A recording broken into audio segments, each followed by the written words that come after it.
Hello दोस्तों, नमस्कार। आप सभी का हार्दिक स्वागत है एग्जामपुर एप्लीकेशन पर।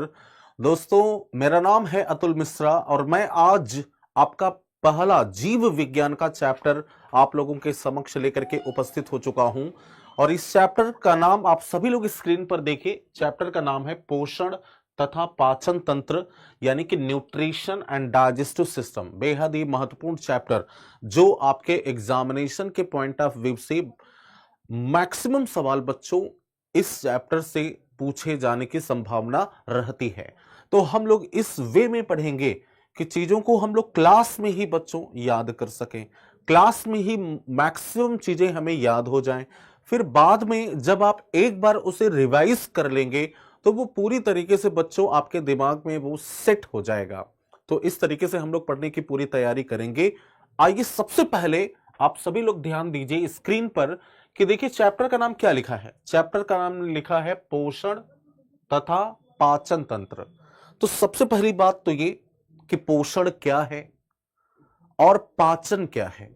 अगर मैं इसको पूरी तरीके से प्रैक्टिकली आपको समझाने की कोशिश करूं, आपके डेली लाइफ में होने वाली घटनाओं के अकॉर्डिंग जब हम इस साइंस को कनेक्ट करने की कोशिश करते हैं, विज्ञान को जोड़ते हैं बच्चों, तो आप कहते हैं कि आज मैंने ब्रेकफास्ट किया है, आप ये कहते हैं कि आपने लंच किया है, आप ये कहते हैं कि आपने डिनर किया है।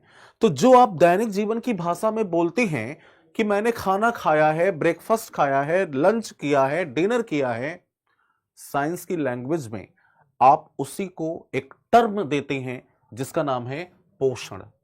पोषण का मतलब होता है कि वह प्रक्रिया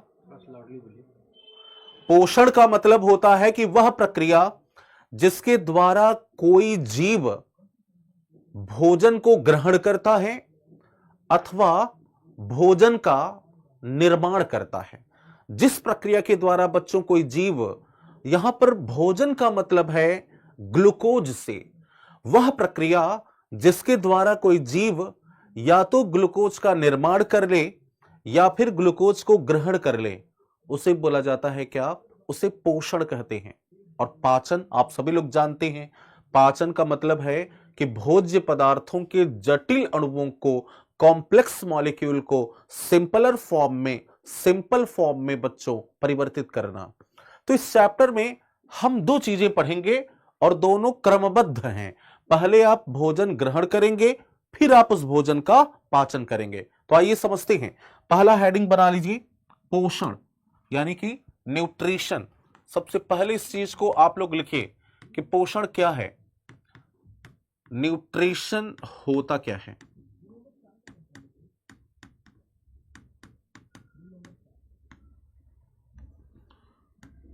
इसमें लिखिएगा कि वह प्रक्रिया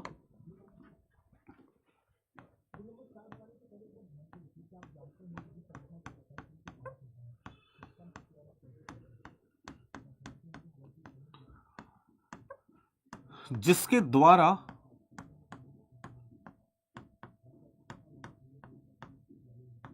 कोई जीव भोज्य पदार्थ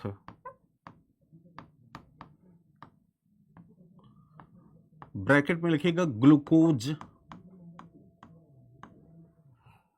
का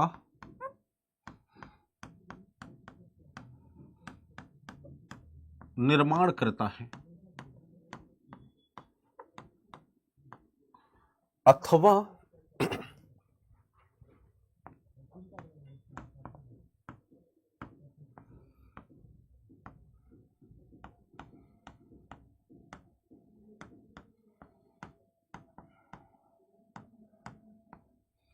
ग्लूकोज को ग्रहण करता है,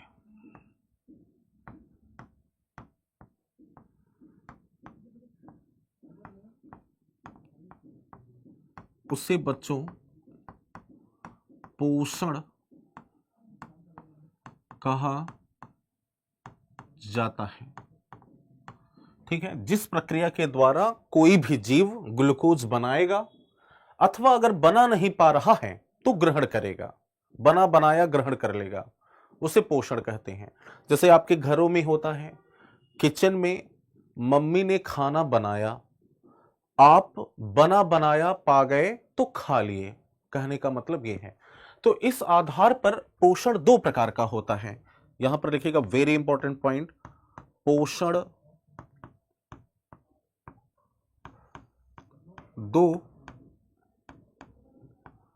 प्रकार का होता है। पहला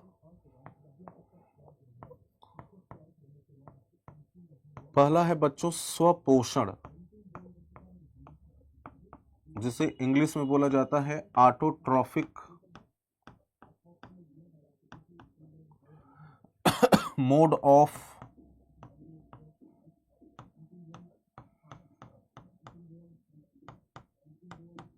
nutrition, autotrophic mode of nutrition. और दूसरा है बच्चों परपोषण, जिसे हेटेरोट्रॉफिक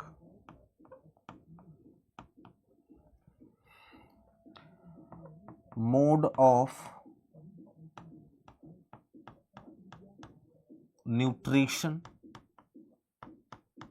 कहा जाता है। तो पोषण दो प्रकार का है, एक है स्वपोषण और दूसरा है परपोषण। ठीक है, पेज को चेंज करने चल रहा हूं। चलिए पेज को चेंज करते हैं और देखिए मैंने आपको क्या बताया। मैंने बच्चों अब ये बताया कि जो पोषण है ये दो प्रकार का है।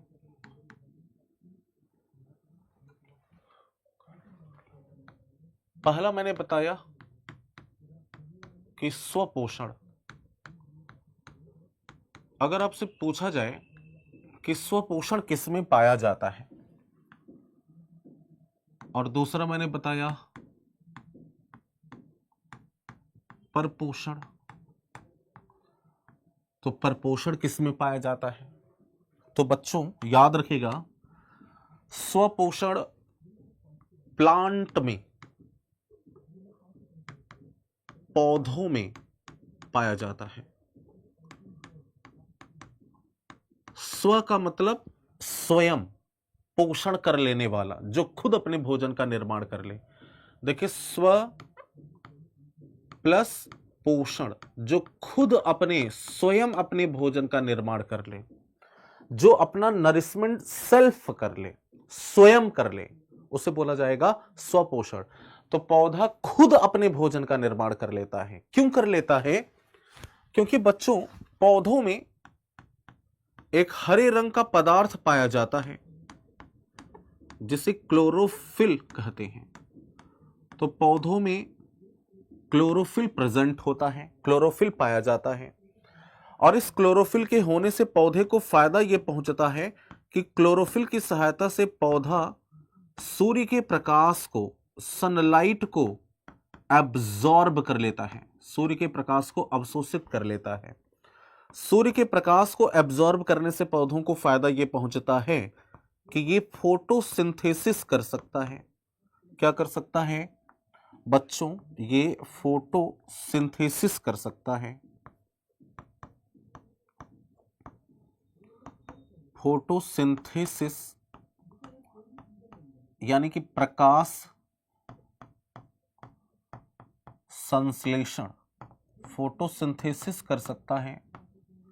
और फोटोसिंथेसिस में होता क्या है कि पौधे कार्बन डाइऑक्साइड और वाटर के बीच में रासायनिक अभिक्रिया करते हैं in the presence of sunlight, सूर्य के प्रकाश की उपस्थिति में। और बच्चों परिणाम स्वरूप यहां पर ग्लूकोज बनता है। क्या बनता है? ग्लूकोज बनता है। साथ ही साथ वाटर प्लस बच्चों ऑक्सीजन गैस मुक्त होती है। ठीक है, तो देखिए पौधे ने ग्लूकोज का निर्माण स्वयं कर लिया।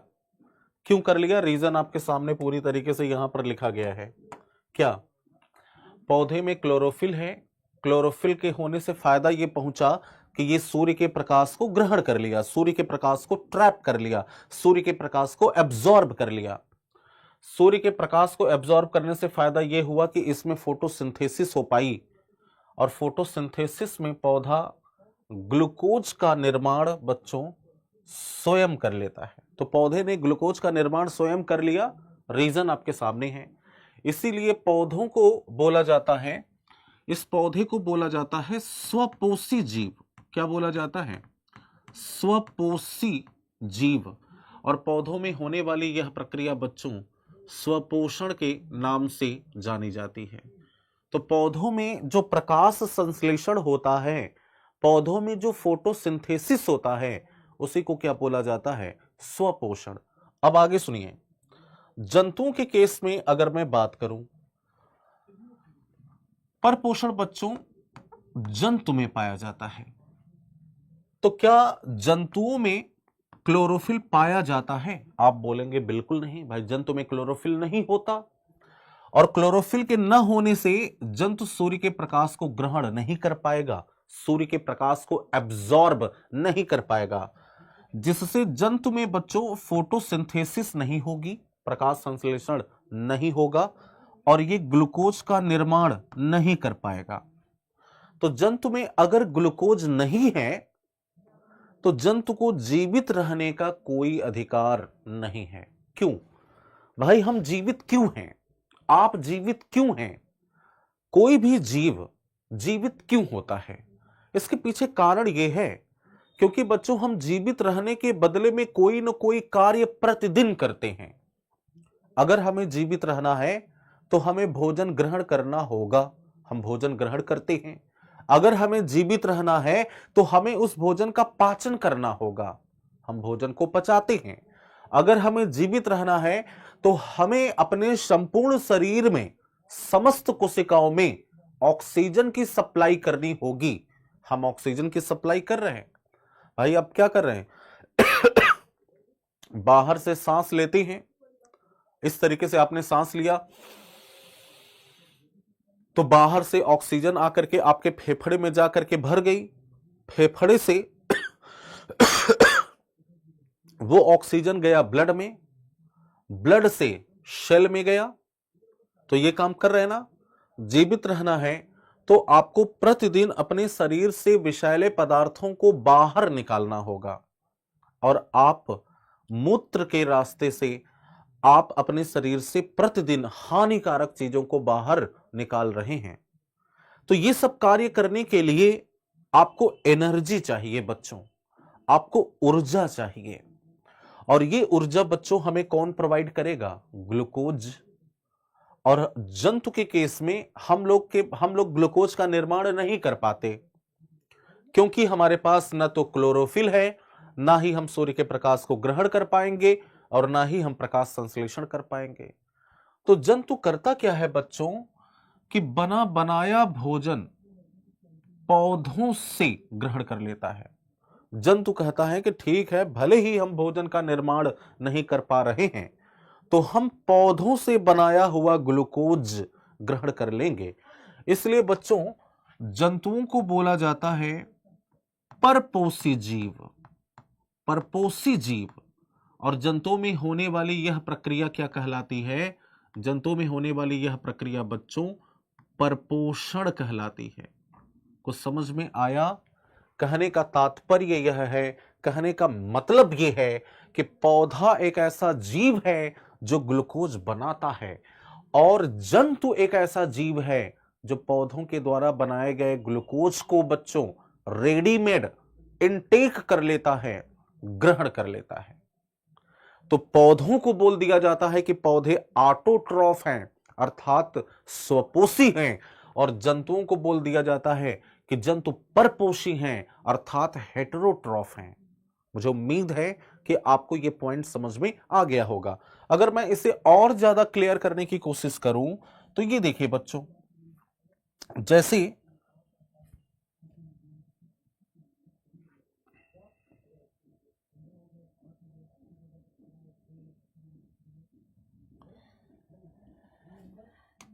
ये है, क्या आपको ये कलर दिखाई दे रहा है? ये है जड़,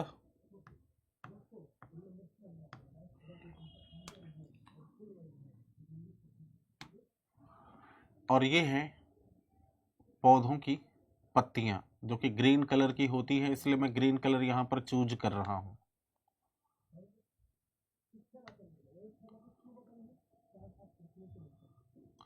जैसे मान लीजिए कि आप किचन में जाते हैं, आपको बनाना है चावल, तो चावल बनाने के लिए मैं छोटा सा उदाहरण दे रहा हूं ताकि आपको चीजें जल्दी समझ में आ जाएं और स्पष्ट हो जाएं।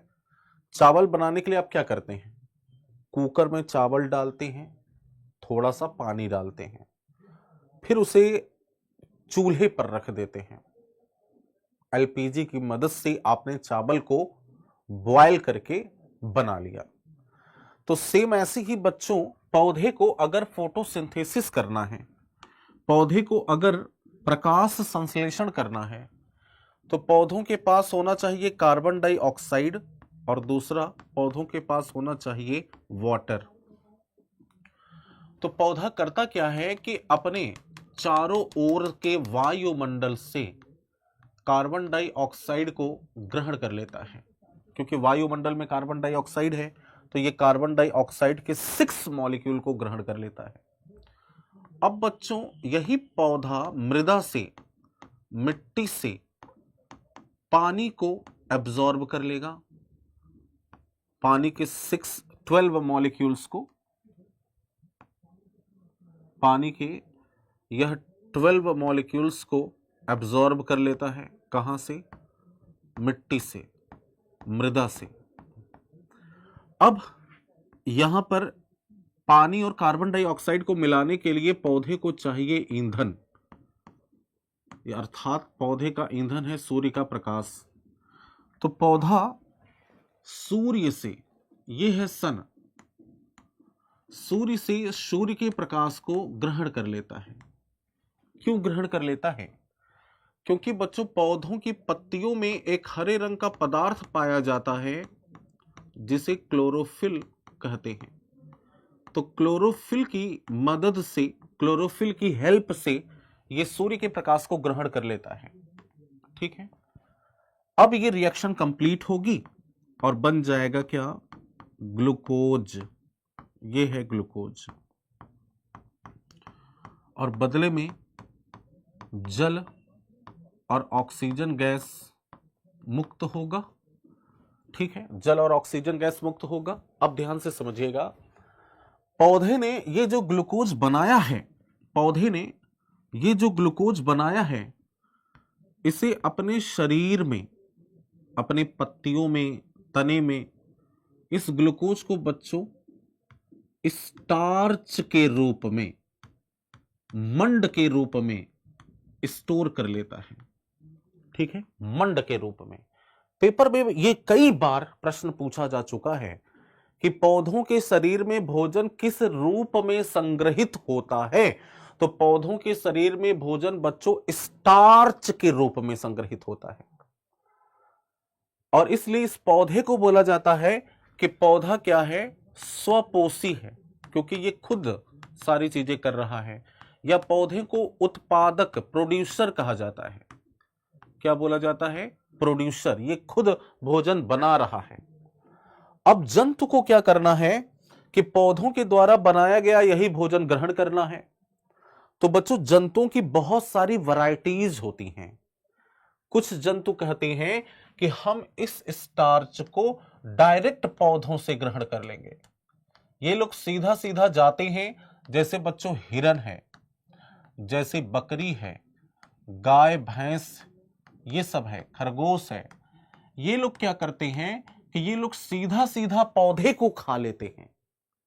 भाई, खरगोश, हिरन, बकरी, गाय भैंस, ये लोग क्या करते हैं? सीधा सीधा गए पौधे को ही खा लिए। तो पौधों के द्वारा बनाया गया भोजन इनके पास चला आया, इसलिए बच्चों इन्हें बोला जाता है कि ये क्या है? ये शाकाहारी जंतु हैं। इंग्लिश में इसे बच्चों हर्बीवोरस कहा जाता है। क्या बोला जाता है? हर्बीवोरस। ये शाकाहारी जीव हैं। ये खुद अपने मतलब ये पौधों के द्वारा बनाए गए भोजन को प्रत्यक्ष रूप में ग्रहण कर लेते हैं। अब पता चला कि हिरन, बकरी, खरगोश पौधों को खाकर एंजॉय कर रहे थे, तभी इस खरगोश को किसने खा लिया भाई? शेर ने खा लिया। तो अब ये भोजन किसके पास पहुंच गया? शेर के पास। देखिए, अगर पौधा न होता तो क्या हिरन होता, क्या बकरी होती, क्या खरगोश होता? और अगर ये लोग ना होते तो शेर भी ना होता। यानी कि पौधे पर हिरन, बकरी, खरगोश भी निर्भर है, डिपेंड है, और पौधे पर शेर भी डिपेंड है। बस अंतर यह है कि पौधों पर शेर बच्चों इनडायरेक्ट, अप्रत्यक्ष रूप से डिपेंड कर रहा है, क्योंकि पौधा और शेर के बीच में कौन आ गया है? पौधा और शेर के बीच में शाकाहारी जंतु आ गए हैं, शाकाहारी जंतु आ गए। तो शेर को बोला जाता है बच्चों कि शेर मांसाहारी है। क्या है? मांसाहारी। इंग्लिश में इसे बोला जाता है कार्निवोरस। क्या बोला जाता है? कार्निवोरस। और एक तीसरे प्रकार का जंतु है मनुष्य। मनुष्य है, इसका जब मन करेगा तो ये पौधों से ग्लूकोज को ग्रहण कर लेगा, और इसका जब मन करेगा तो हिरन को खा लेगा, बकरी को खा लेगा, खरगोश को खा लेगा। तो इसे बोला जाता है कि मनुष्य क्या है बच्चों? सर्वाहारी है। इंग्लिश में इसे ओमनीवोरस बोला जाता है। ओमनीवोरस का मतलब जो शाकाहारी और मांसाहारी दोनों जंतुओं पर बच्चों ये डिपेंड करते हैं। ठीक है, इसे सर्वाहारी कहा जाता है। तो बच्चों देखिए, ये स्वपोषण, पोषण क्या है? पोषण तो पौधों में है, स्वपोषण किसमें हो रहा है? पौधों में। पौधा खुद भोजन बना रहा है। और परपोषण किसमें हो रहा है? जंतुओं में हो रहा है। और जंतु पौधों के द्वारा बनाए गए भोजन को ग्रहण कर रहा है, इनटेक कर रहा है। अब मुद्दा यह है, अब यहां पर मैटर यह है कि परपोषण तीन प्रकार का है। जनरली तीन प्रकार का। एक शाकाहारी, दूसरा मांसाहारी, तीसरा सर्वाहारी। लेकिन क्या आपसे एग्जामिनेशन में यही प्रश्न पूछा जाता है? क्या एग्जामिनेशन हॉल में आप ऐसे प्रश्न देखते हैं कि शाकाहारी किसे कहते हैं? आप बोल देंगे जो पौधा खाता है, 1 नंबर मिल जाएगा। मांसाहारी किसे कहते हैं? जो मांस खाता है। सर्वाहारी किसे कहते हैं? जो दोनों को खाता है। अगर इतने सिंपल प्रश्न आपके एग्जामिनेशन में बनने लगे बच्चों, तो आपको हम लोगों से पढ़ने की कोई आवश्यकता है ही नहीं। वो जमाना भूल जाइए जब प्रश्न पूछा जाता था कि रुधिर का रंग लाल क्यों होता है, मनुष्य के शरीर में कितनी हड्डियां होती हैं, विटामिन ए की कमी से कौन सा रोग होता है, ये सब पहले पूछे जाते थे। आजकल थोड़ा सा हाई लेवल के प्रश्न बन रहे हैं। तो हम लोग बच्चों ऐसा पढ़ेंगे कि हम लोग 0 टू हाई लेवल, यानी कि लो से फिर धीरे धीरे हाई लेवल पर बढ़ेंगे।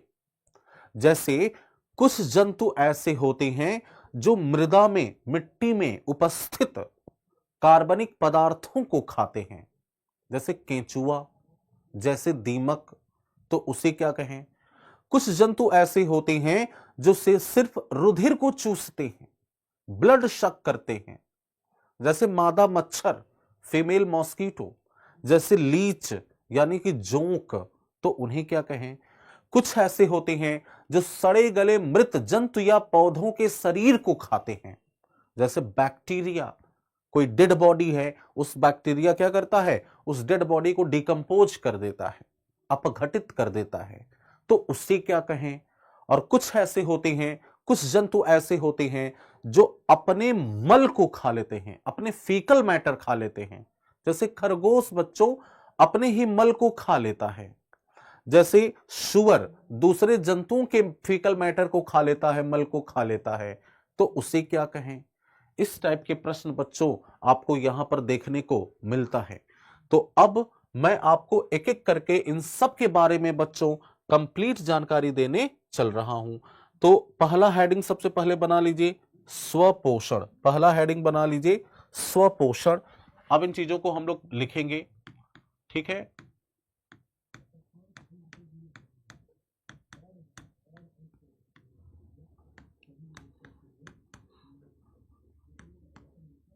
Autotrophic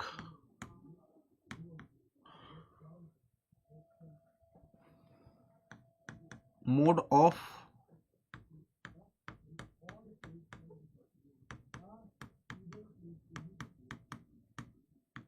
nutrition.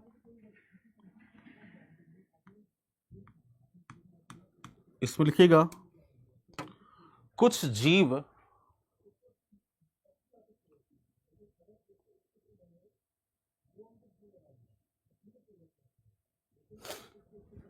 कुछ जीव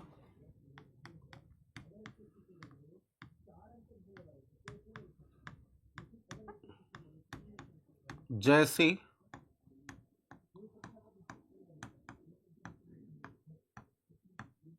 सभी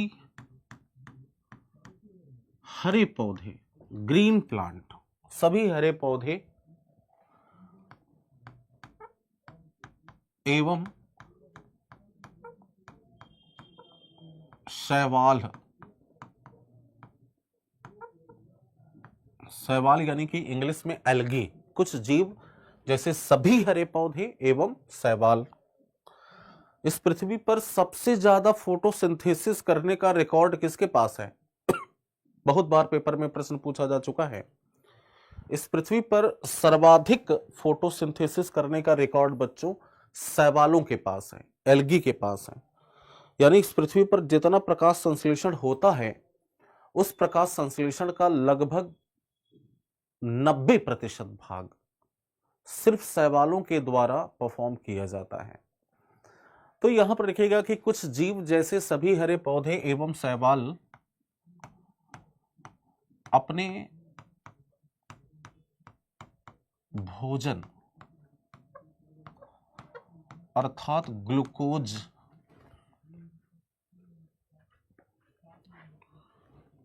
का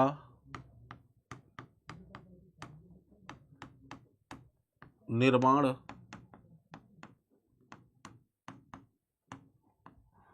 स्वयं कर लेते हैं।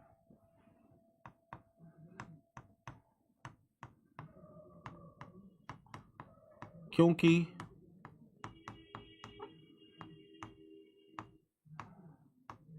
इनमें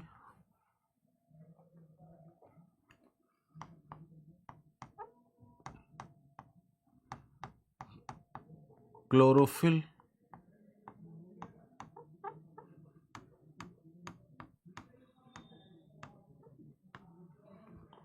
उपस्थित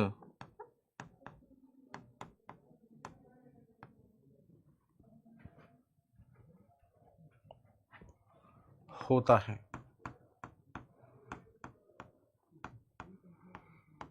इसलिए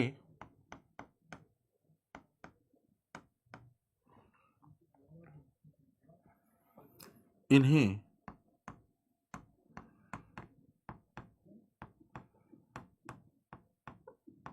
स्वपोषी जीव तथा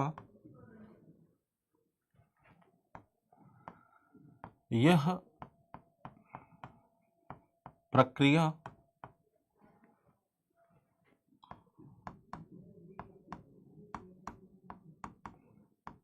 स्वपोषण कहलाती है, यानी कि ऑटोट्रॉफिक मोड ऑफ न्यूट्रिशन कहलाती है। पैराग्राफ चेंज करके लिखिए पौधे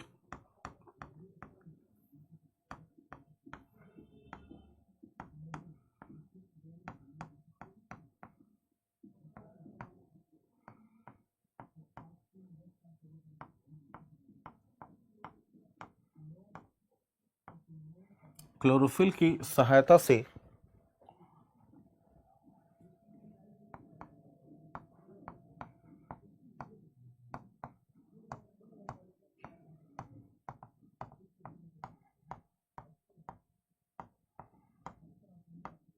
सूर्य के प्रकाश को ग्रहण करते हैं।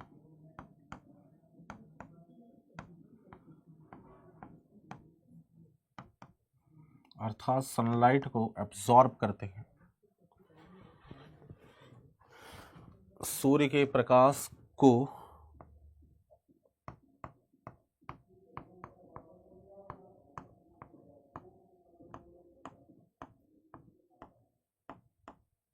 ग्रहण करते हैं, जिससे पौधों में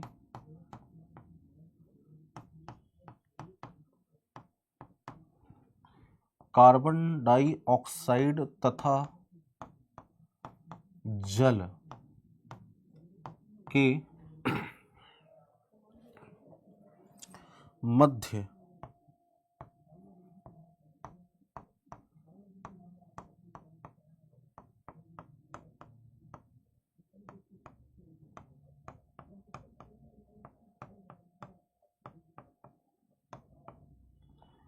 रासायनिक अभिक्रिया होती है।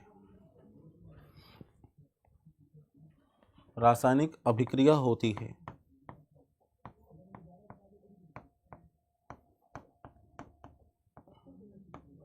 जिसे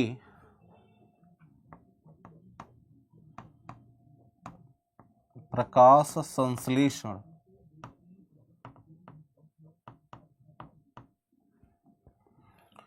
यानी कि फोटोसिंथेसिस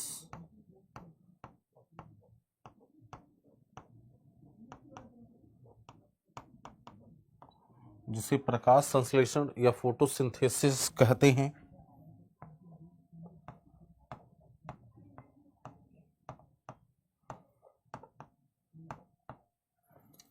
तथा परिणाम स्वरूप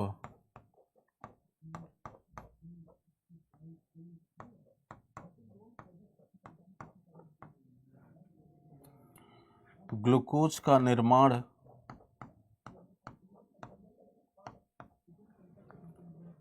स्वयं हो जाता है।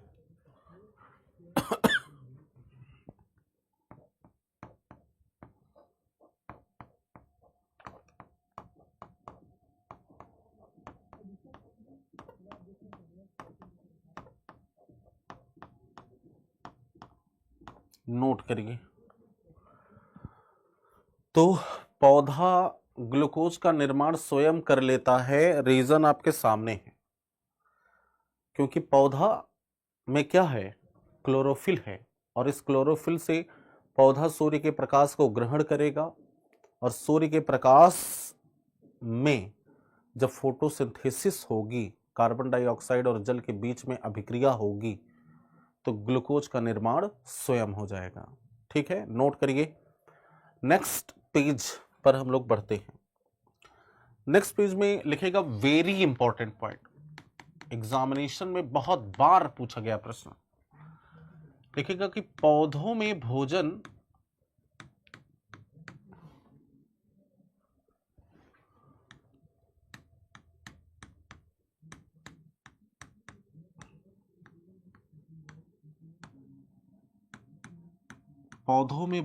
यानी कि ग्लूकोज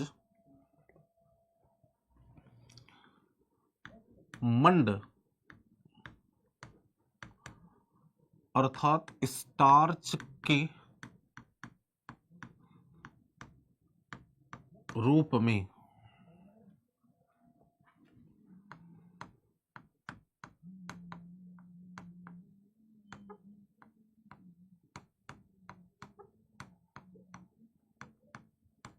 संग्रहित होता है।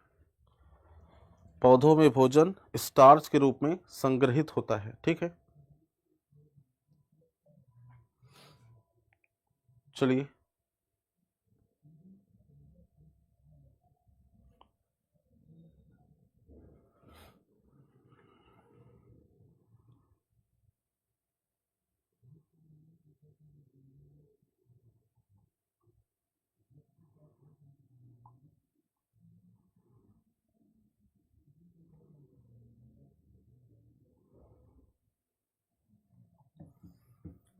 नेक्स्ट,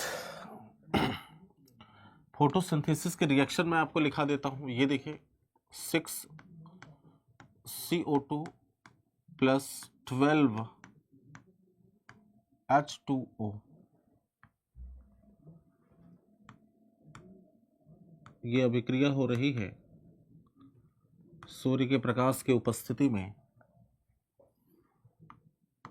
और बन रहा है ग्लूकोज। देखने में तो ये एक रिएक्शन है,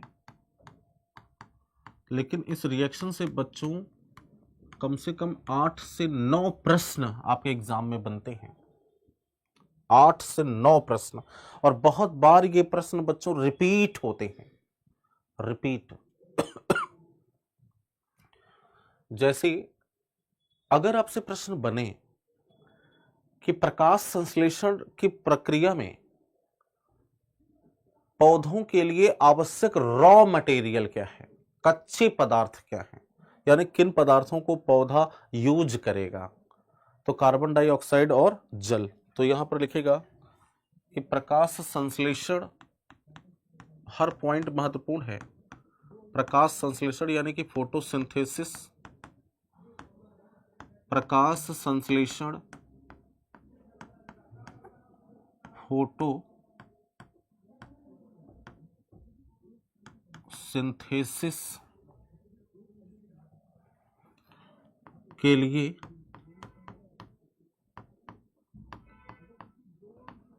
आवश्यक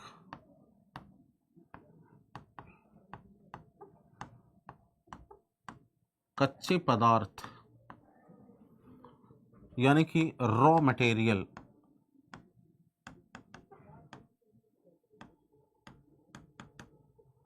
कौन कौन से हैं, बताइए। तो जैसे पहला है बच्चों कार्बन डाइऑक्साइड, जल और सूर्य का प्रकाश, ये 3 चीजें आवश्यक होती हैं, बिना इनके फोटोसिंथेसिस नहीं हो सकता। तो पौधों के लिए ये रॉ मटेरियल है, ठीक है।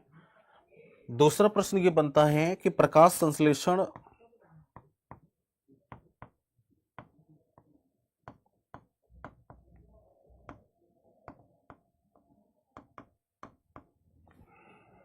के परिणाम स्वरूप यानी as a result of photosynthesis क्या बनकर तैयार होता है, तो परिणाम स्वरूप ग्लूकोज, जल तथा ऑक्सीजन बनता है। तीसरा प्रश्न ये पूछा जाता है कि प्रकाश संश्लेषण का अंतिम उत्पाद क्या है,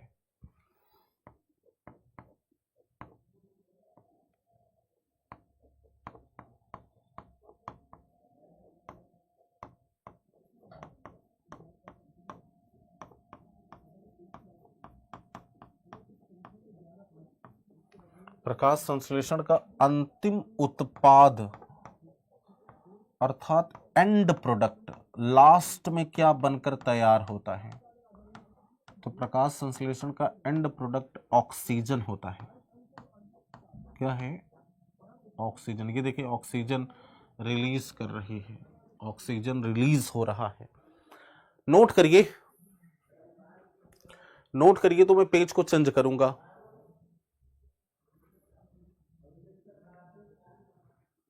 ठीक है, मुझे उम्मीद है कि आप सभी लोगों ने ये पॉइंट नोट कर लिया है, ठीक है।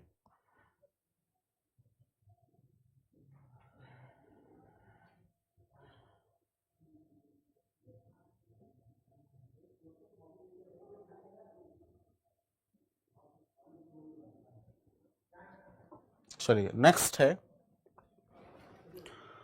प्रकाश संश्लेषण की प्रक्रिया में। ये देखिए जो प्रकाश संश्लेषण की प्रक्रिया में ये ऑक्सीजन गैस मुक्त हो रही है, ये ऑक्सीजन गैस कहां से निकल रही है, क्या ऑक्सीजन गैस कार्बन डाइऑक्साइड से निकल रहा है या फिर जल से, तो लिखिएगा प्रकाश संश्लेषण की प्रक्रिया में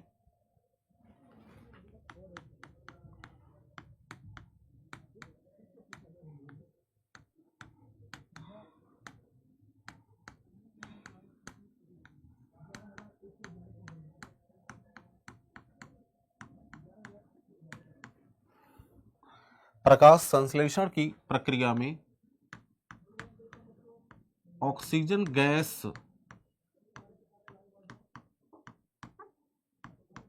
जल से, वाटर से मुक्त होता है।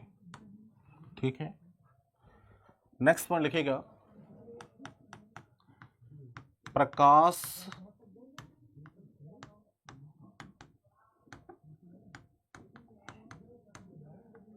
संश्लेषण यानी कि फोटोसिंथेसिस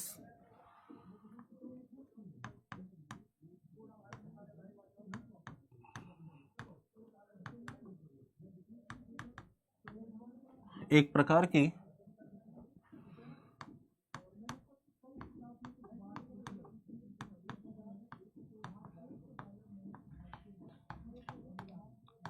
रेडॉक्स अभिक्रिया।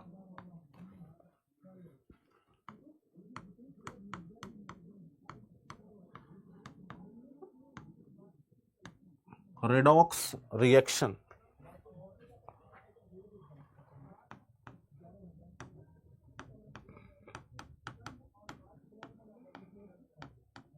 अर्थात रेडॉक्स रिएक्शन का मतलब समझे।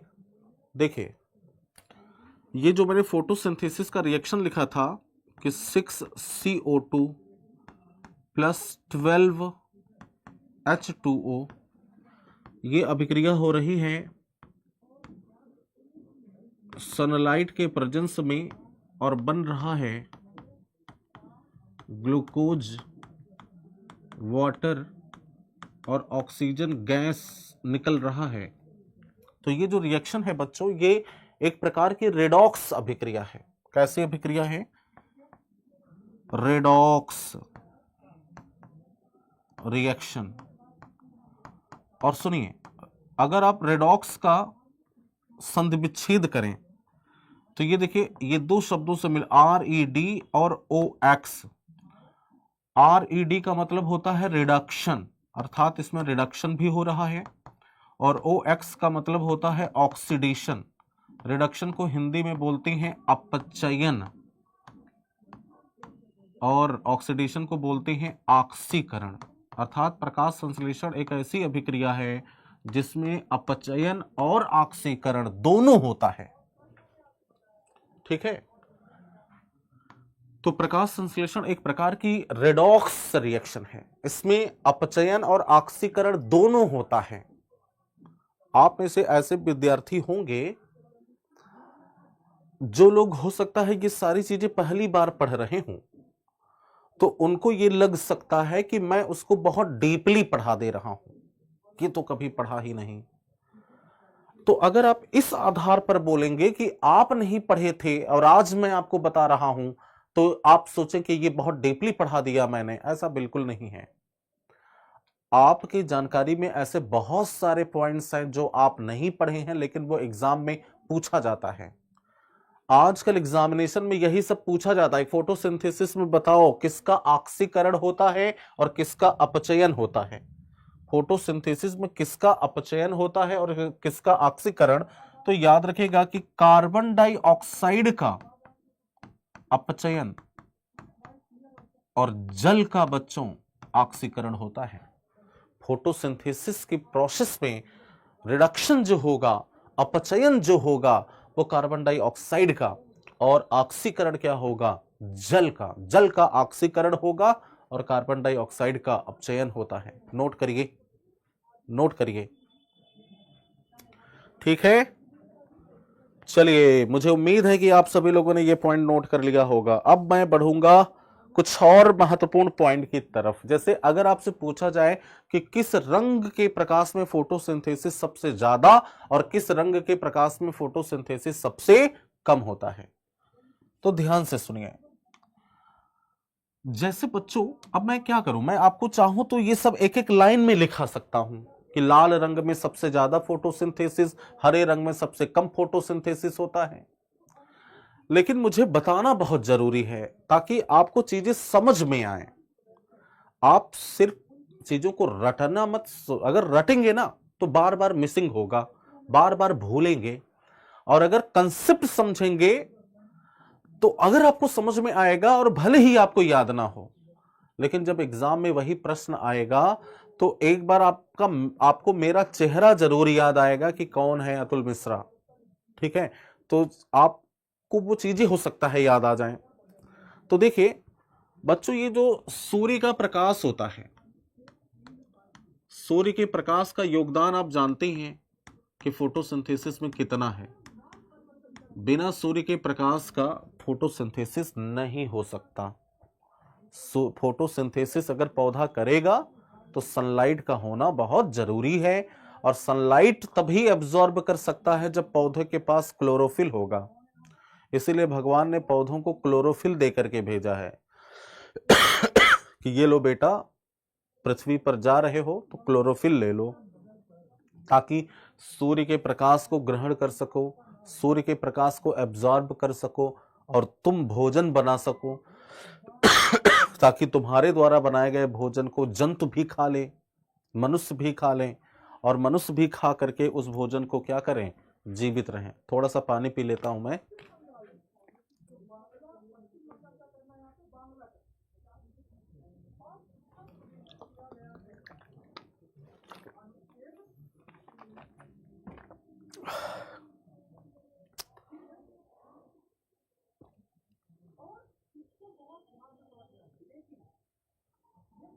चलिए देखिए, प्रकाश, सूर्य का जो प्रकाश होता है ये बच्चों श्वेत रंग का होता है, इसीलिए इसको श्वेत प्रकाश कहते हैं। और ये जो श्वेत रंग का प्रकाश होता है ना, ये 7 रंगों का मिश्रण होता है भाई, ठीक है। 7 कलर का मिक्सचर होता है, 7 रंगों का मिश्रण होता है।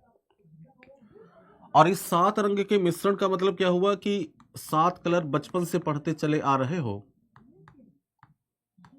विबग्योर, विबग्योर, ठीक है। अब ये विबग्योर क्या है, सुनिए। वी का मतलब है वायलेट, जिसे बैगनी बोलते हैं। क्या बोलते हैं, बैगनी।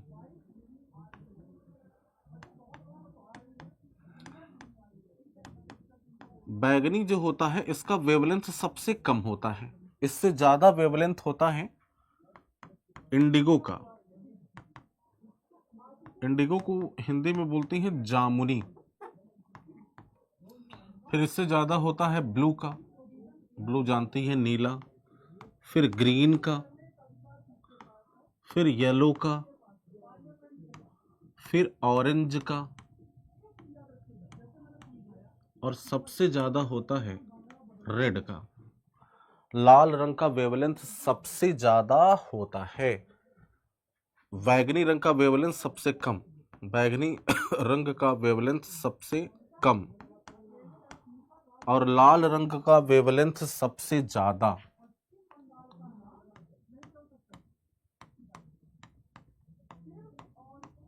सबसे अधिक होता है रेड कलर का। तो जिस रंग का वेवलेंथ सबसे ज्यादा होगा उस रंग के प्रकाश में फोटोसिंथेसिस सबसे ज्यादा होती है।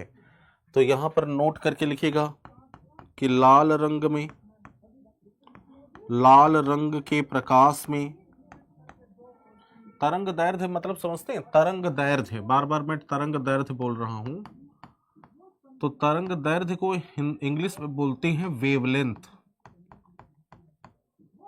वेवलेंथ यानी वेव मतलब तरंग, लेंथ मतलब लंबाई, एक तरंग की लंबाई, वही वेवलेंथ है। समझ में आया? तो लाल रंग के प्रकाश में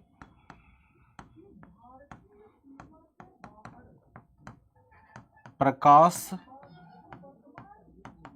संश्लेषण सबसे ज्यादा होता है, सबसे अधिक होता है। और अगर कोई पूछे क्यों सबसे अधिक होता है, कारण कोई पूछे कि बताओ रीजन क्या है, किस रीजन से लाल रंग में, तो लिखिए कि वेवलेंथ यानी कि तरंग दैर्ध्य सर्वाधिक है, लाल रंग का वेवलेंथ सबसे ज्यादा है, इसलिए सबसे ज्यादा फोटोसिंथेसिस होता है। अब अगर मैं आपसे पूछूं कि कौन से रंग में फोटोसिंथेसिस सबसे कम होता है, किस रंग में फोटोसिंथेसिस सबसे कम होता है, तो मैक्सिमम लोग मुझे पता है कि जवाब दे देंगे बैगनी। और ये कॉमन सेंस की बात है कि जब लाल रंग का वेवलेंथ सबसे ज्यादा है और लाल रंग के प्रकाश में फोटोसिंथेसिस सबसे ज्यादा हो रही है, तो इसका मतलब क्या हुआ? इसका मतलब यह हुआ कि बैगनी रंग का वेवलेंथ सबसे कम है, तो बैगनी रंग के प्रकाश में फोटोसिंथेसिस सबसे कम होगा। यहीं पर आप क्लीन बोल्ड होंगे। अगर एग्जामिनर पूछा कि किस रंग के प्रकाश में फोटोसिंथेसिस सबसे कम होता है, तो हरा रंग वहां जवाब लिखेगा। सुनिए, हरे रंग के प्रकाश में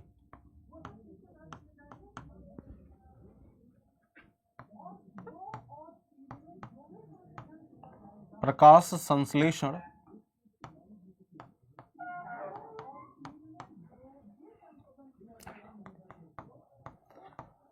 सबसे कम होता है। सबसे कम क्यों? इसका कारण क्या है? कारण इसका यह है पत्तियों का रंग। पत्तियों का रंग हरा होने के कारण। पत्तियों का रंग हरा होने के कारण। अब इसका मतलब क्या है? इसको समझिए ध्यान से, बहुत केयरफुली समझने की कोशिश करिए। किसी भी वस्तु को जब आप देखते हैं तो ये देखते हैं कि ये किस कलर की दिखाई दे रही है। लाल है कि हरा है कि नीला है कि पीला है कि नारंगी है कि कौन सा रंग है। जैसे मेरा शर्ट आपको लाइट ब्लू कलर दिखाई दे रहा है, स्काई ब्लू कलर दिखाई दे रहा है। तो कि जब हम किसी वस्तु को देखते हैं, कैसे देखते हैं, इसका कंसेप्ट क्या है? जैसे मैंने कहा कि बेटा ये है पेन, तो ये पेन आपको दिखाई दे रहा है कैसे? पहले बल्ब से आया प्रकाश, बल्ब से आया प्रकाश, बल्ब से कितने रंग का प्रकाश आया? 7 रंग का। इस बल्ब से 7 रंग का प्रकाश आया और इस वस्तु से टकराया।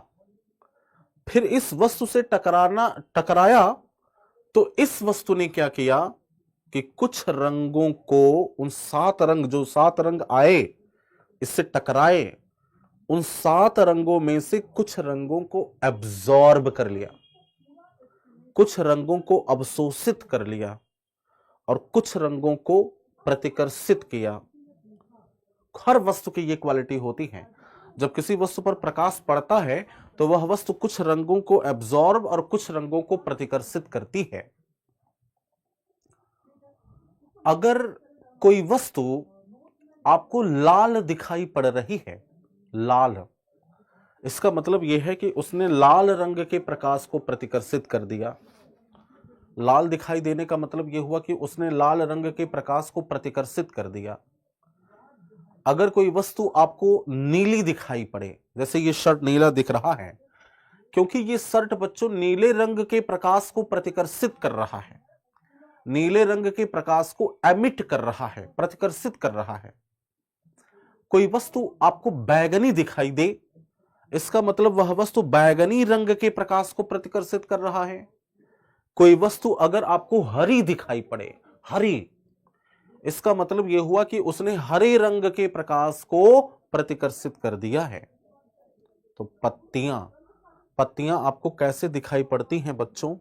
पत्तियां आपको हरी दिखाई पड़ती हैं क्योंकि पत्तियों ने हरे रंग के प्रकाश को क्या कर दिया? प्रतिकर्षित कर दिया।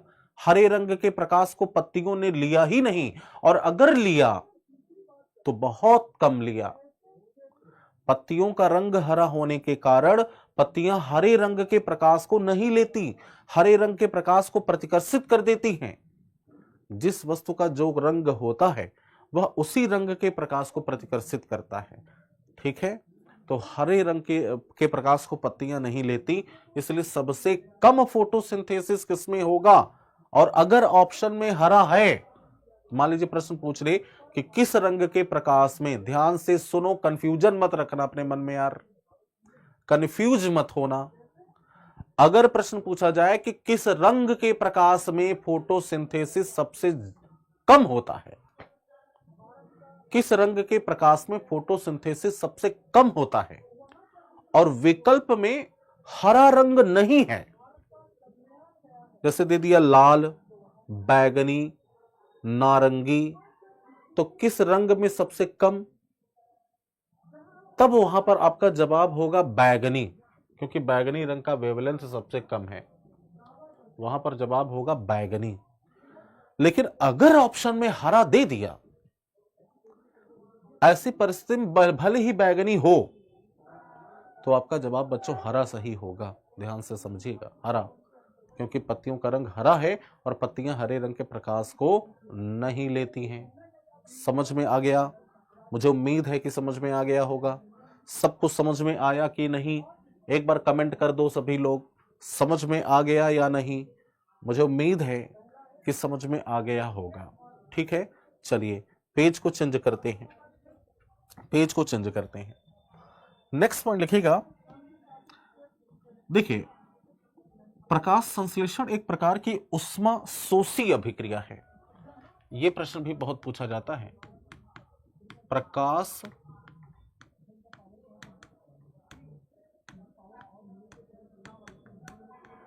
संश्लेषण यानी कि फोटो सिंथेसिस एक प्रकार की उष्मा शोषी इंग्लिश में एंडोथर्मिक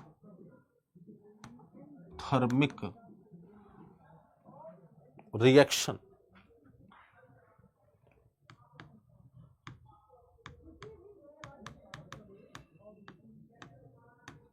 अभिक्रिया है। अब इसका मतलब क्या हुआ? जब आप केमिस्ट्री पढ़ेंगे तो आपको बताया जाएगा कि जो अभिक्रियाएं होती हैं, अर्थात जो रिएक्शंस होती हैं, ये हीट एब्जॉर्ब और हीट को एमिट करती हैं। कुछ ऐसी अभिक्रियाएं होती हैं जहां से ऊर्जा अवशोषित होती है, अर्थात एनर्जी एब्जॉर्ब होती है, और कुछ ऐसी होती हैं जहां पर एनर्जी रिलीज करती है, ऊर्जा मुक्त होती है। तो जिसमें एनर्जी एब्जॉर्ब होता है उसे बोलते हैं एंडोथर्मिक। क्या बोलते हैं? एंडोथर्मिक। और जिसमें एनर्जी रिलीज होता है उसे बोलते हैं एक्सोथर्मिक। क्या बोलते हैं? एक्सोथर्मिक। तो एंडो मतलब जैसे पौधा क्या करता है? सूर्य से आने वाली एनर्जी को एब्जॉर्ब करता है। पौधा सूर्य से आने वाली एनर्जी को एब्जॉर्ब करता है। तो फोटोसिंथेसिस कैसी अभिक्रिया है? फोटोसिंथेसिस बच्चों उष्मा शोषी अभिक्रिया है। कैसी अभिक्रिया है? उष्मा शोषी अभिक्रिया है। और लास्ट में एक पॉइंट नोट करिएगा कि प्रकाश संश्लेषण में पौधे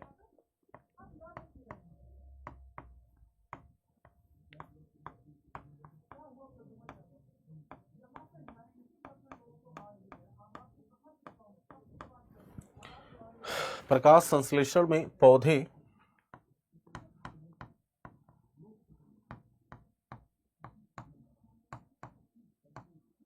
प्रकाश ऊर्जा यानी कि लाइट एनर्जी, प्रकाश ऊर्जा को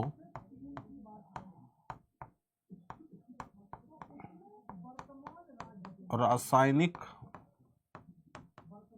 ऊर्जा में अर्थात केमिकल एनर्जी में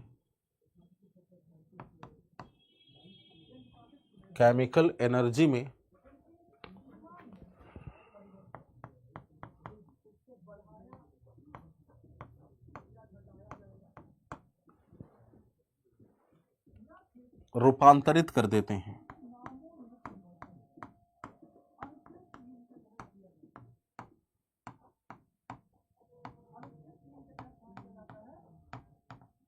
ठीक है, तो प्रकाश संश्लेषण में पौधे प्रकाश ऊर्जा यानी लाइट एनर्जी को रासायनिक ऊर्जा में रूपांतरित कर देते हैं। ये लाइन मैंने वहां से लिखवाया है कि आपने आइंस्टीन का एक कंसेप्ट पढ़ा होगा कि ऊर्जा को न तो उत्पन्न कर सकते हैं और ना ही नष्ट कर सकते हैं, बल्कि एक माध्यम से दूसरे माध्यम में रूपांतरित कर सकते हैं।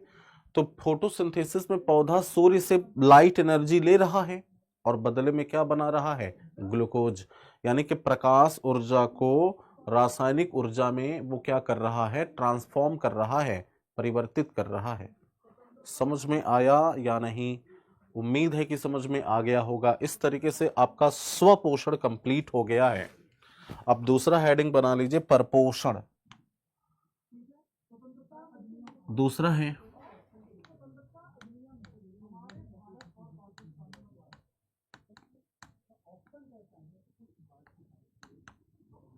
सी हेटेरोट्रॉफिक मोड ऑफ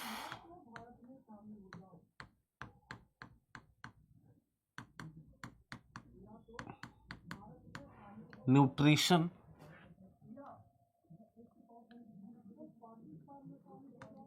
कहा जाता है। तो परपोषण किसमें होता है? अभी मैंने बताया था जंतुओं में, तो कंसेप्ट एकदम याद हो। ये नहीं कि एक लाइन पढ़े दूसरी लाइन पढ़ने लगे तो पहली वाली लाइन भूल गए।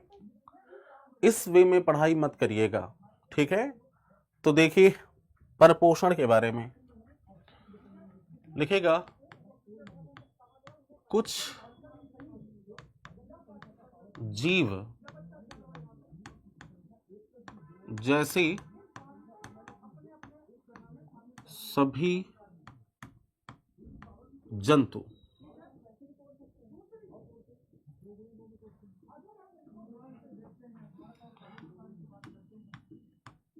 अपने भोजन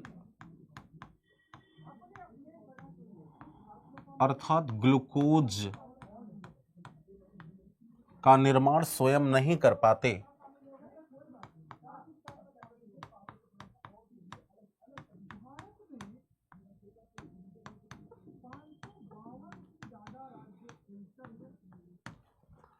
स्वयं नहीं कर पाते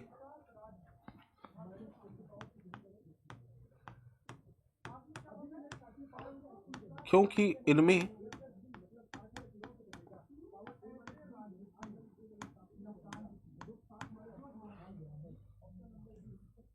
क्लोरोफिल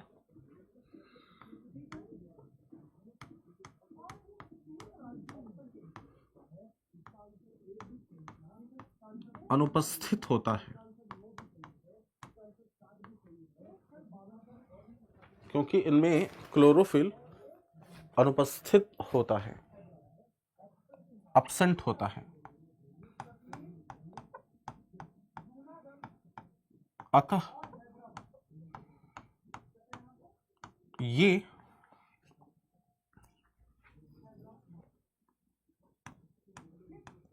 अपना भोजन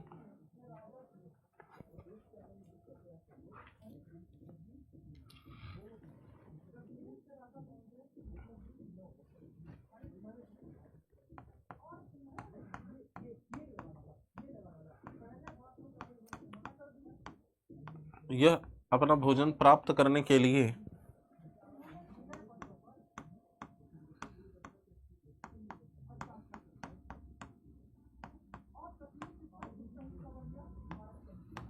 पौधों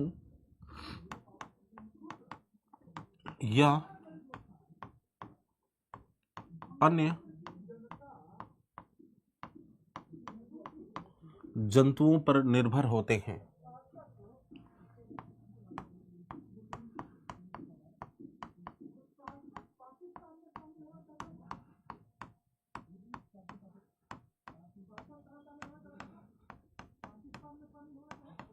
इसलिए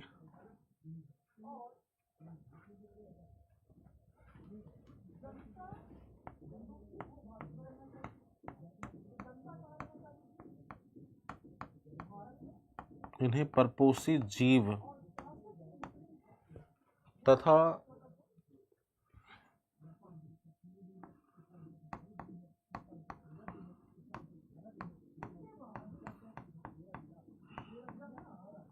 यह प्रक्रिया यानी कि प्रोसेस, प्रक्रिया मतलब प्रोसेस,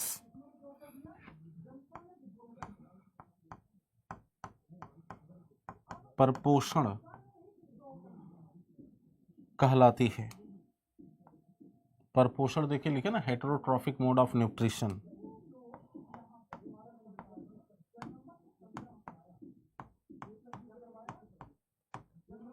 तो जंतुओं में क्या होता है, जंतु अपना भोजन खुद नहीं बना पाता, इसलिए जंतु अपना भोजन प्राप्त करने के लिए पौधों पर डिपेंड होता है।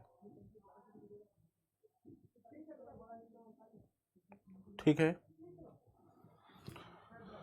नेक्स्ट पॉइंट लिखिएगा कि परपोषण निम्नलिखित प्रकार का होता है।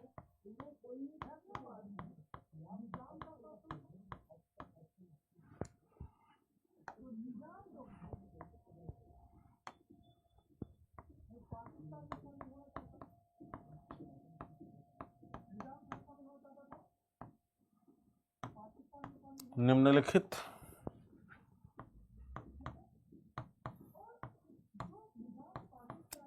प्रकार का होता है, नोट करिए। अब ये कितने प्रकार का है, क्या है, इससे हम लोग नोट करने चल रहे हैं।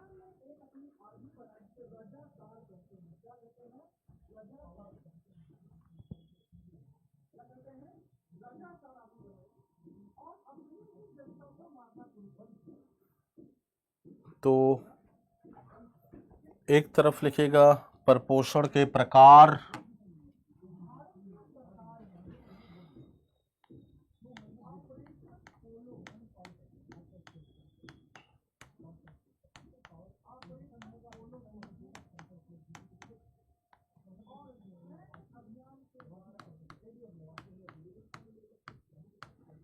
टाइप्स ऑफ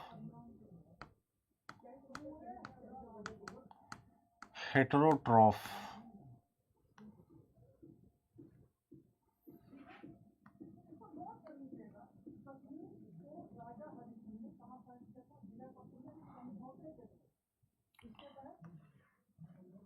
फिर लिखेगा निर्भरता,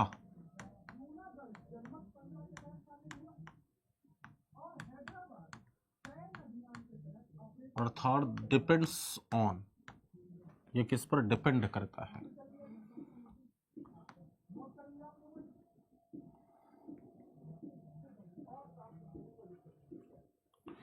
फिर है बच्चों एग्जाम्पल,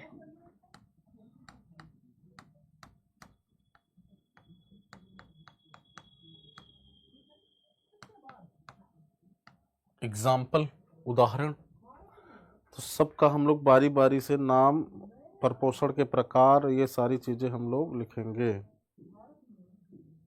ठीक है, पहला है बच्चों शाकाहारी।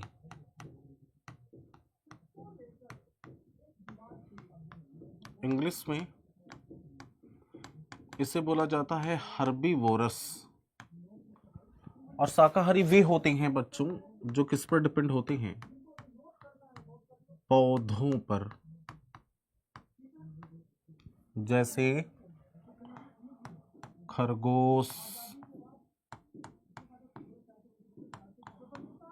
हिरन, बकरी आदि। आदि मतलब टीचर ने सरेंडर कर दिया, अब इससे ज्यादा वो उदाहरण आपको लिखवाना नहीं चाहता। ठीक है, कभी कभी क्या होता है कि कुछ टीचर ऐसे होते हैं कि जब सारा उदाहरण लिखवा देते हैं तब लास्ट में आदि लिखवाते हैं। जैसे 2 4 5 उदाहरण लिखवाए फिर आदि लिखवा दिए। तो बच्चा ऐसी चीजों को बहुत अच्छी तरीके से समझता है। ठीक है, और उसी में अगर कोई बच्चा खड़ा हो करके कह दे कि सर 1 2 उदाहरण और बता दीजिए, इस चीज को एकदम समझ लीजिएगा। पता चला कि कोई बच्चा खड़ा हुआ और कहा कि सर एक उदाहरण और बता दीजिए। अब टीचर को जितना आता था उतना उदाहरण लिखाने के बाद उसने तो आदि लिखवा दिया, एटसेट्रा। अब टीचर और ज्यादा उदाहरण कहां से बताए? तो ऐसी सिचुएशन में मैं बचने के लिए 2 4 5 उदाहरण पहले ही आदि लिखवा देता हूं, ताकि अगर कोई पूछे कि सर एक उदाहरण और बताइए, तो मैं उसको 4 5 उदाहरण बता दूं। भेड़ है, ठीक है, तो सर गाय भैंस ये सब क्या है, बैल, ये सब शाकाहारी ही होते हैं। दूसरा है मांसाहारी,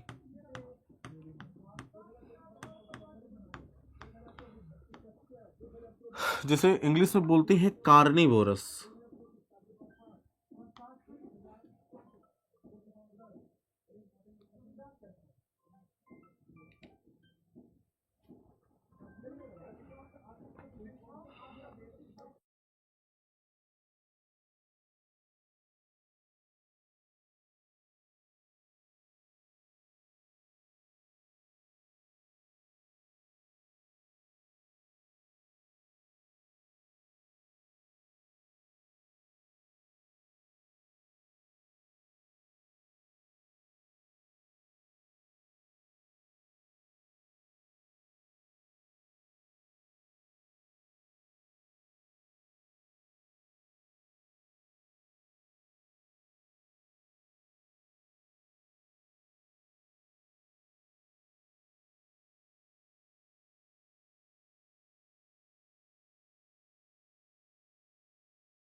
ठीक है,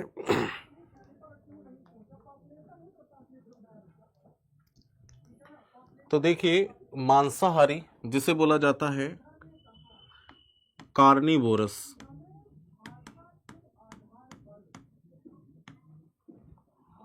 जो कि जंतुओं के मांस पर डिपेंड होते हैं।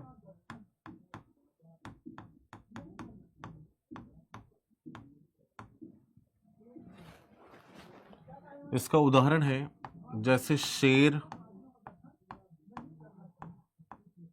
चीता, बाज, ठीक है। तीसरा है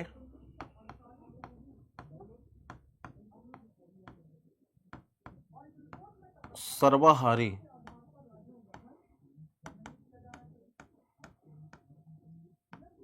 जिसे ओमनीवोरस कहा जाता है, और ये पौधों तथा मांस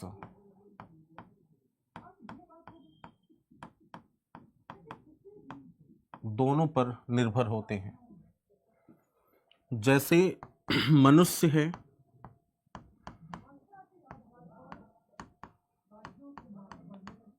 कॉकरोच है, कुत्ता है,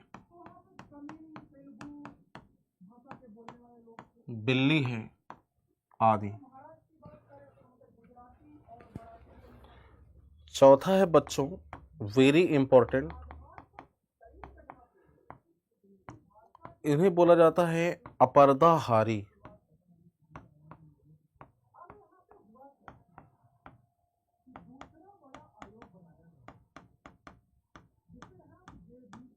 यानी कि डेट्रिटिवोरस, इंग्लिश में से डेट्रिटिवोरस कहते हैं, और ये मृदा में उपस्थित कार्बनिक पदार्थों पर डिपेंड करते हैं।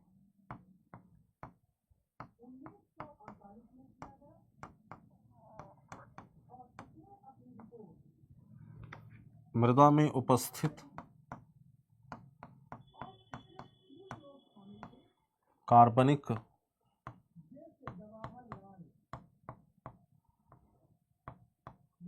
पदार्थों पर, जैसे केंचुआ,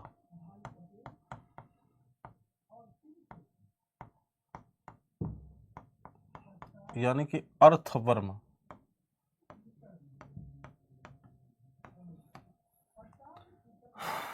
दीमक,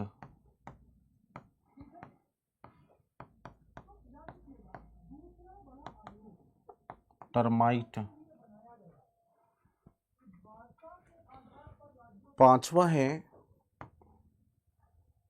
कीट भक्षी। क्या है? कीट भक्षी।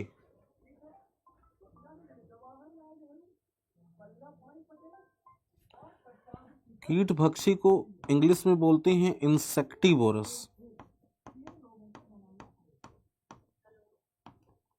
इंसेक्टिवोरस वो होते हैं जो कीड़े मकोड़ों पर डिपेंड होते हैं।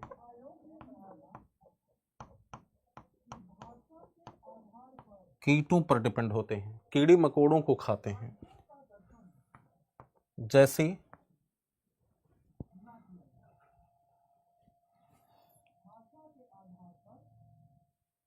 मेढक,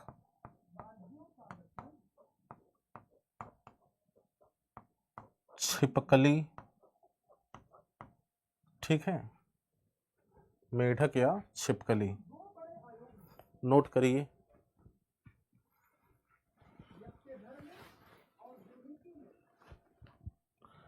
मेढक को तो सब लोग इंग्लिश में जानते ही होंगे, फ्रॉग बोलते हैं, छिपकली को लिजार्ड बोलते हैं।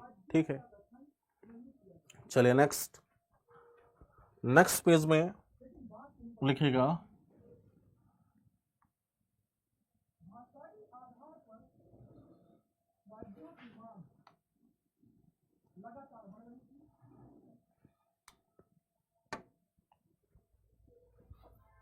छठवां है रुधिराहारी।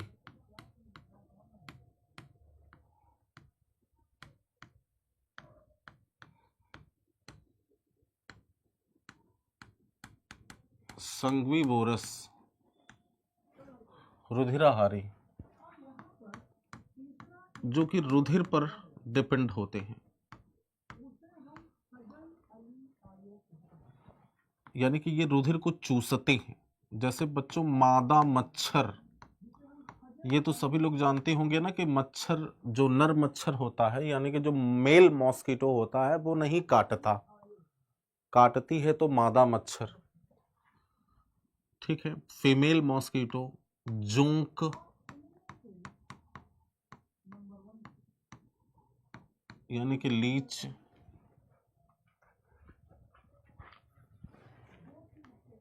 सातवां है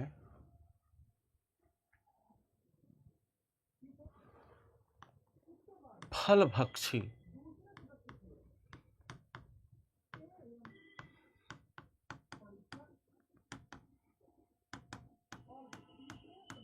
फ्रूगीवोरस,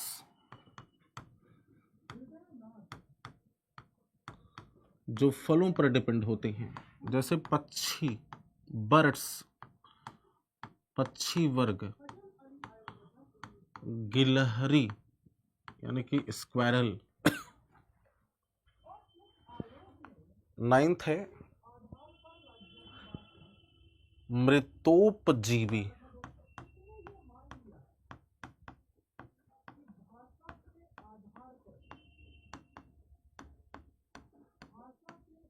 जिसे सैप्रोजोइक कहते हैं,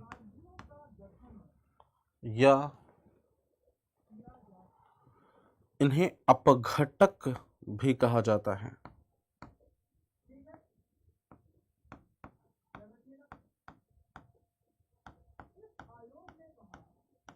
डिकम्पोजर्स कहा जाता है। और ये सड़े गले मृत जंतु या पादप शरीर पर डिपेंड करते हैं। इंग्लिश में dead and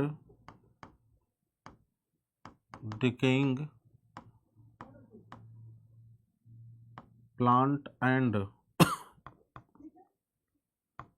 animal body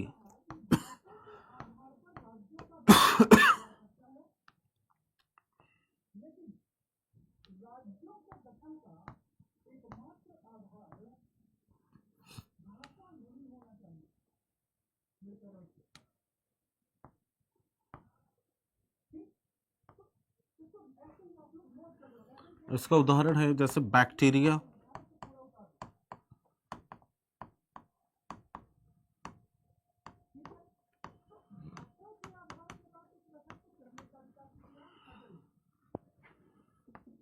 and कवक।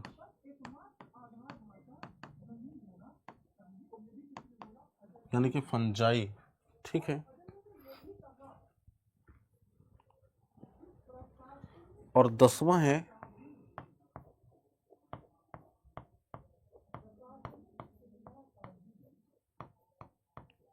कापरोफैगी।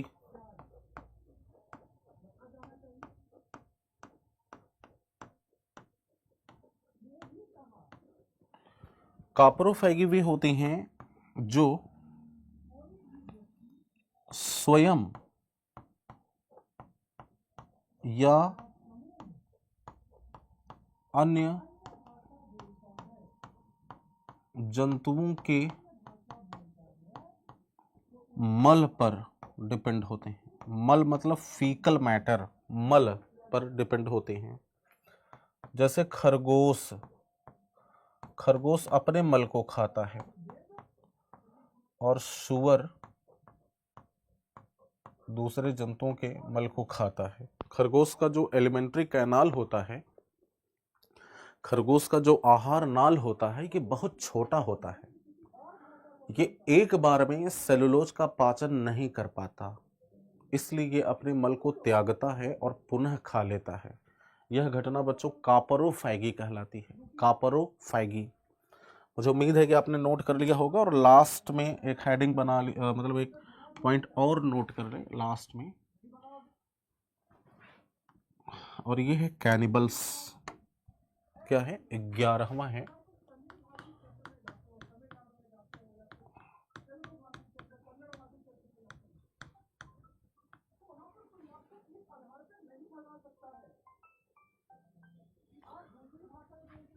कैनिबल्स। कैनिबल्स वे होते हैं जो स्वयं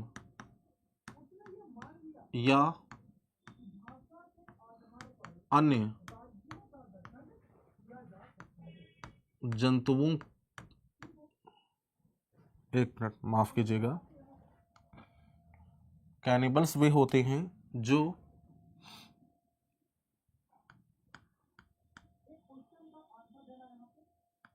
स्वयं या अन्य जंतुओं, अपनी ही प्रजाति के छोटे जंतुओं को खाते हैं। ऐसे लिखना है, थोड़ा सा सेंटेंस मैच नहीं कर रहा है। अपनी ही प्रजाति के, अपनी ही प्रजाति के अन्य जंतुओं पर, जो अपनी ही स्पीसीज को खा ले, जो अपनी ही स्पीसीज को खा ले। जैसे सांप अपने से छोटे सांप को, जैसे बिच्छू अपने ही अंडे को खा लेता है। ठीक है, तो इसका एग्जाम्पल है बच्चों, जैसे सांप और बिच्छू, ये लोग अपने ही स्पीसीज को खा लेते हैं, तो इन्हें कैनिबल्स बोला जाता है। कैनिबल्स। ठीक है, तो इस तरीके से ये क्लास बच्चों यहीं पर समाप्त होती है। इसके आगे हम लोग नेक्स्ट क्लास में देखेंगे। Thank you very much, thanks a lot, thank you. तो कल हम लोग डाइजेस्टिव सिस्टम पढ़ेंगे, पाचन तंत्र पढ़ेंगे। Thank you.